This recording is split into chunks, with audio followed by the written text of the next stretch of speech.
Give me a second.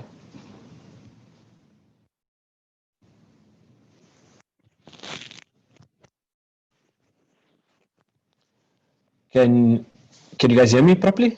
Am I still soft? Okay. Loud and clear, Maulana. All right. Alhamdulillah. Assalamu alaikum wa rahmatullahi wa barakatuh to everyone. I make dua that you're all well. You had a good Eid and no disputes and all of that stuff. And alhamdulillah, that we carry the blessings of those 10 days throughout the year. Bi'idhnillah ta'ala. I don't say for the rest of the year because that's like just less than a month left, but may it be a means of blessings for us throughout, inshallah. We ended off the last time. We were busy with Man Kasar al Asnam. You guys had page number 13 for homework, right? So what we can do now is we'll go through these 4 lines, inshallah, and then we'll move on from there. I just wanted to say again to remind you at the beginning of this session that I've enabled you to unmute yourself. So if you have any questions, you can just unmute yourself and then ask the question. But while we're sitting in the class, please leave yourself muted. Yeah, you can also type your question in the chat, and you can type your questions in the chat, or you can just put up your hand or something, and then I will acknowledge you, inshallah. Right? So that's it. Let's get into this. If you have any questions beforehand, if related to the homework, you may ask. Stop me anytime. You can ask now also if you want to. But otherwise, let's get into it. Bismillah ar-Rahman ar-Rahim. We were busy with Man Kasar al-Asnam. I'm just gonna. We already read page number 14 and checked the answers, right? Checked that the translations were correct. Is that correct? Did we check the answers of page number 14 already? Or number 12, sorry. Like check the translations of all of the sentences? I don't think we got through all of them, Maulana. Looking at my notes, I can't remember. Maybe Okay. one of the other students can also just chip in there. I think we got to number 4. I think we might have got Okay, to cool. number 4. So what we'll do is we'll just read the whole of page number 12, and then we'll move and page number 13, and then we'll break away for some more group work, inshallah, right? So Bismillah ar-Rahman ar-Rahim. السادسة, chapter number 6. نار باردة, a cool fire. اجتمع الناس وقالوا ماذا نفعل. I'm reading on page number page number 12, number 1. اجتمع الناس وقالوا ماذا نفعل.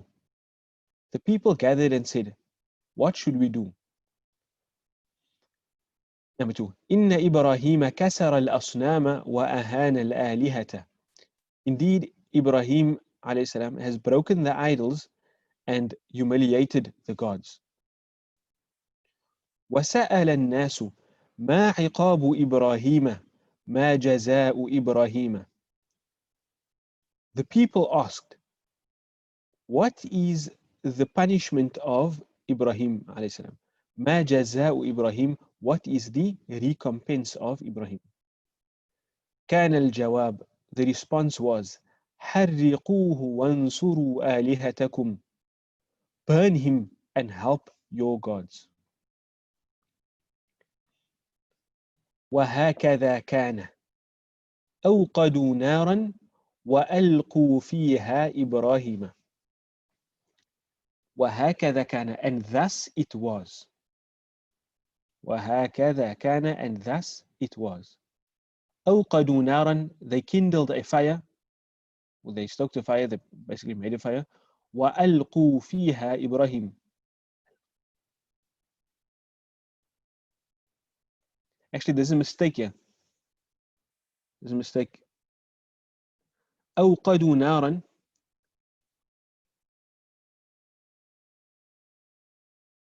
It's supposed to be ألقوا.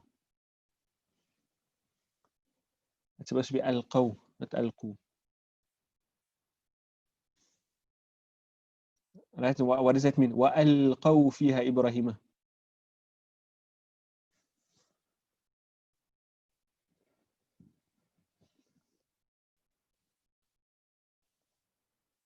Anybody? You still with me?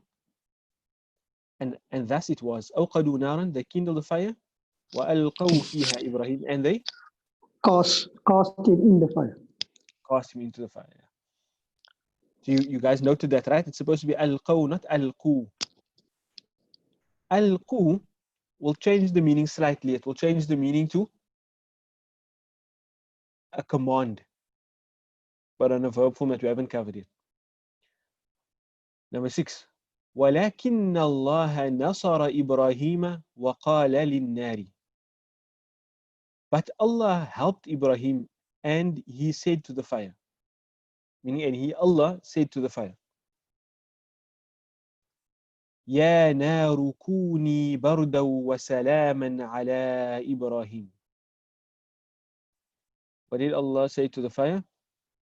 يا نار, أو fire, كوني بردا, be cool, وسلاما, and peaceful, على Ibrahim, upon Ibrahim. Any questions there?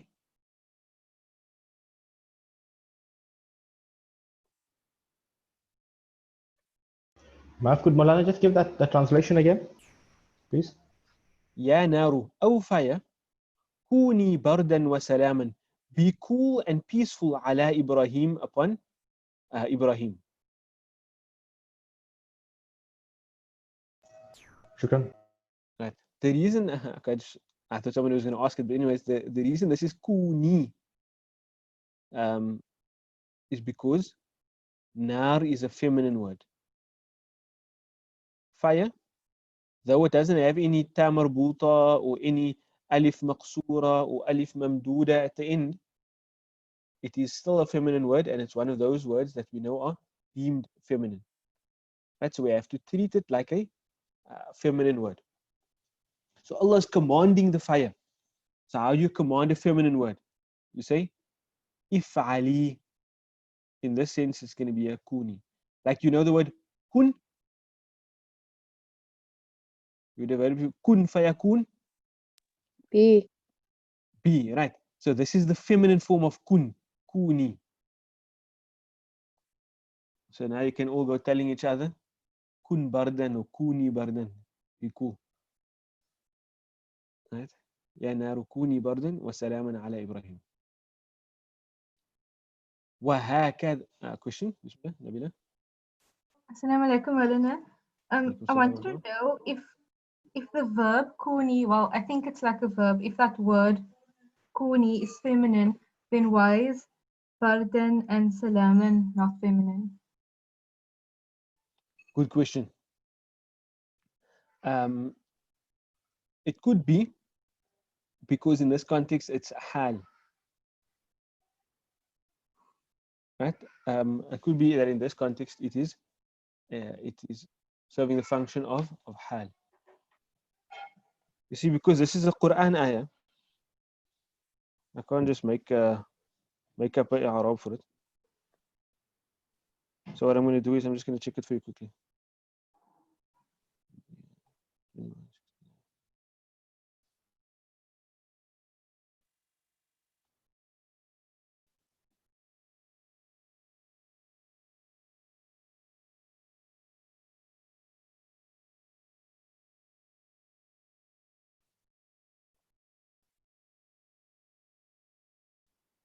So, just give me a second.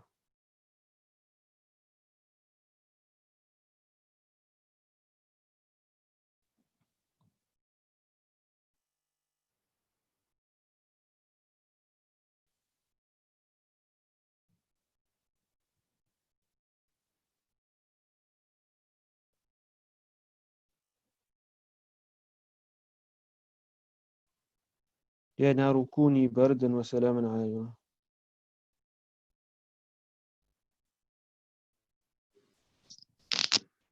كوني فعل أمر ناقص وبردا خبرها وسلاما على.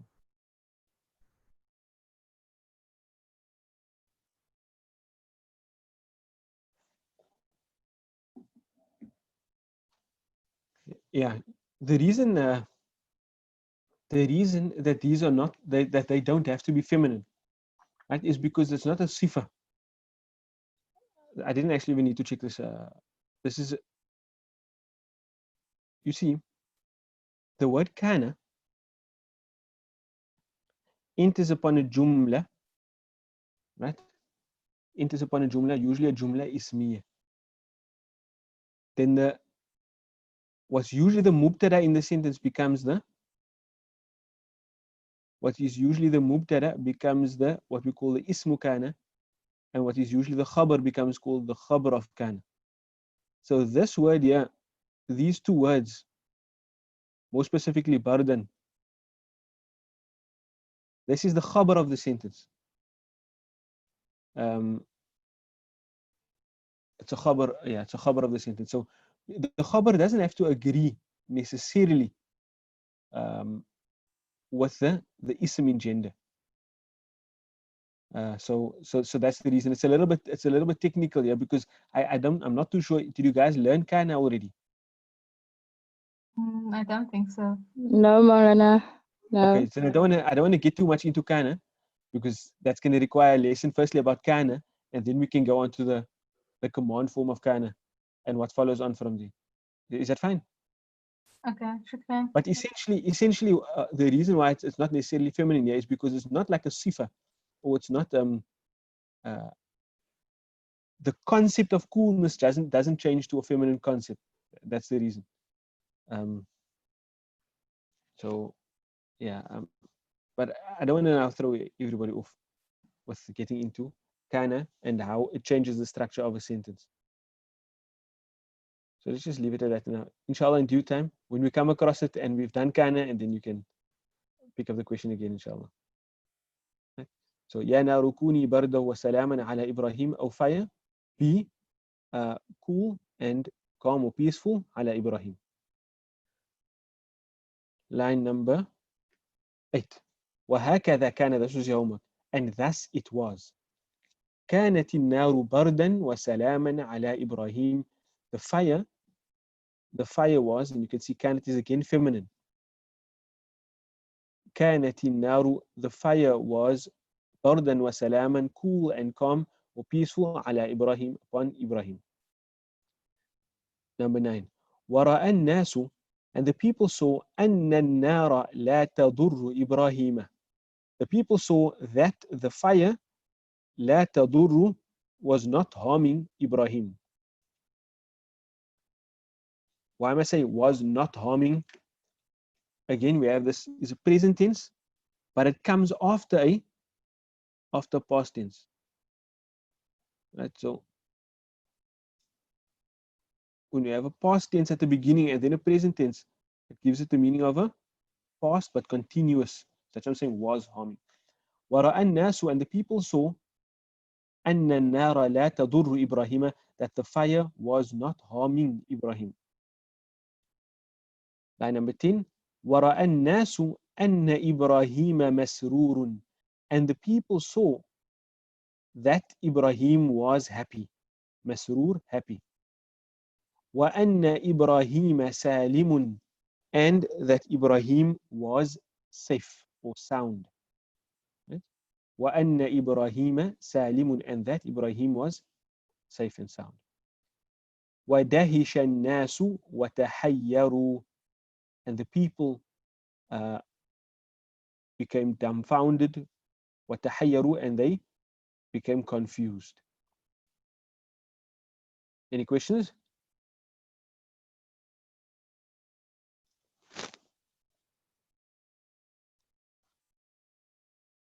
وَدَهِشَ النَّاسُ وَتَحَيَّرُوا. No questions there? I just want to point out something for you. You see the verb that comes before the do is mentioned is singular, and the one that comes after it is plural.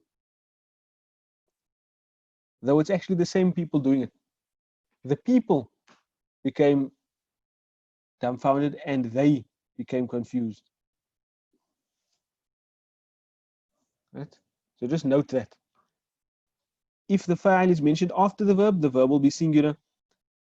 If the fa'il of a verb is something that refers to what came before it, then it must have the correct plurality. Right? No Does that questions. change the meaning, Molana? Say again? Does that change the meaning? No? No, it doesn't change the meaning. What you see, what I'm telling you is, you remember we have a way of looking for the doer of a verb, right? What's that way? Eli. Eli, right? So we first look at the end. Then we look where? Left and then inside. Then we look to the left and then we look inside. So now let's just take dahisha. If I look at the end, is there anything at the end? Nothing explicit that tells us. Nothing, no, nothing at the end, right? Then where do we look next? To the left. To the left. What's on the left? An-nasu? An-nasu, right? Is that mafa'il? The people.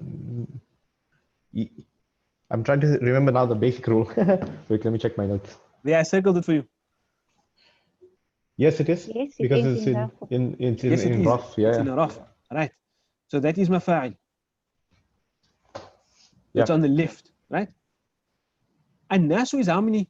An-nasu usually used to refer to a plural, right? Mm-hmm. But the verb is still singular. You see that? Mm-hmm. An-nas refers to the people, all of them a lot, right? Mm-hmm. But dahisha is still singular. Mm-hmm. Now look at the next verb, tahayyaru. Oh, okay. Tahayyaru. Let's look for the fa'il. Is there anything at the end of it? Yeah, so the way that the word is changed, the verb is changed over there. Tahayyaru. Right. Yeah, so the u at the end shows me that there's something, that the fa'il is at the end, right? Mm. Now if the fa'il is at the end, then it will always refer to something that came before it, Before. Okay, that makes sense. right? So, but what I wanted to show you is, it's never going to go against Eli. Who's doing who tahayyara, man tahayyara, who became confused? The people. The people. But where does the people come in the sentence? Where does the people come? In this case, it came before the verb. It came before it. And that's why we're not calling that our fa'il of tahayyaru. The fa'il of tahayyaru is Inside. the waw, and it refers back to that. I mean, on the end. Oh, okay, Right? okay. Why I'm telling you that, why I'm going through that whole thing is because you must know that Eli always works. In Arabic, you never look for the doer on the right-hand side. It will always be either at the end, on the left, or inside, never before. So it would actually say that the fa'il here is the waw at The the end fa'il of the here word. is the waw, correct. It's the waw. Okay. And it refers back. So in Arabic, your principle of Eli will always work. It's either going to be at the end, which is like to the left, because we're right from right to left, right? It's either at the end, or it's further to the left next to it, or the furthest to the right you can get is inside the word, but never actually before it. Even though here it's referring back to the an-nasu. It's Right. actually okay. If it's not explicitly mentioned on the left, right? If it's either at the end or inside, then it will always refer to something that was mentioned before. Right? Because if I say he did it, out of context, I mean, what does that mean? Who's he? Right? So that will have to be clarified by something previously mentioned. As we have, if I just said tahayyaru, man tahayyaru, man tahayyaru, who became confused? You wouldn't know. There has to be something before it that it can refer to that tells us who it is. And the same applies to English. Right? I don't just start a conversation like, I meet you, assalamu alaikum, Irshad, how's it? He told me the other day that he was in good spirits. If we carry on a conversation with that without mentioning anybody's name or mentioning any specific group of people, and I just use pronouns, you won't know who I'm talking about, and I won't know who you're talking about as well. The pronouns, whether it be at the end of a word or inside it, they have to be anchored in some meaning that comes before. Right? Understood? That's fine. That makes sense. Sure. All right. So what we're going to do now, inshallah, is we can break off into our groups for just about 10 minutes, inshallah. I want you to just look at the first 3 or 4 lines as far as you can get of page number 14, inshallah. So you guys know what to do in your groups. Take a turn to read one of the lines and then try your hand at translating these sentences, and then try and explain to each other why you translated like that, right? So, okay, just take the first 3. We don't have much time. So take the first 3 lines, inshallah. Right? Can we break into our groups now, please? Bismillah.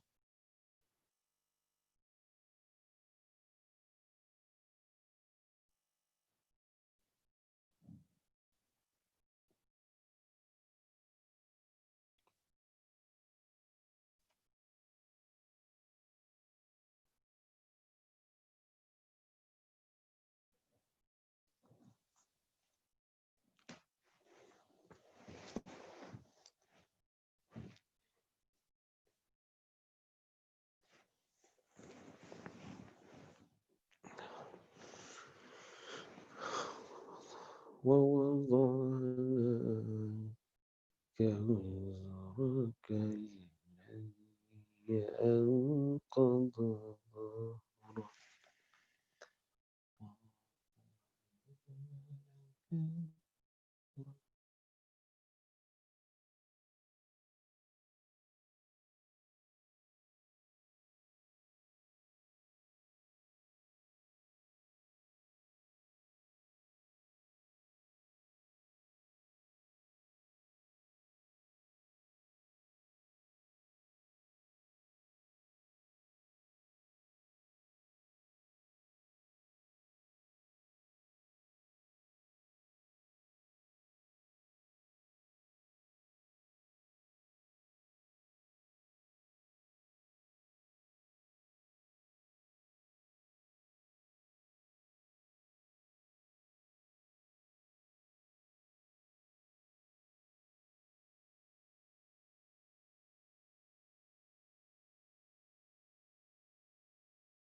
Assalamu alaikum wa rahmatullahi wa barakatuh. Welcome back. Are there any questions from the breakout groups?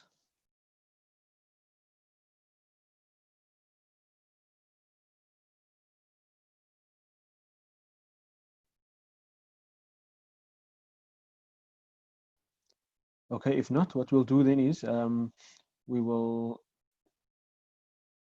go over these lines next week, inshallah. The study that we did in the breakout rooms, as well as you can do the rest of that page for homework, inshallah. Right? Yeah. So the rest of page number 14 for homework, idhnillah ta'ala, we'll go through that at the beginning of class next week. But for now, we'll go on to our Quran section, idhnillah ta'ala. We were busy with Surah Al-Sharh or Inshirah. So I'll just go there, inshallah.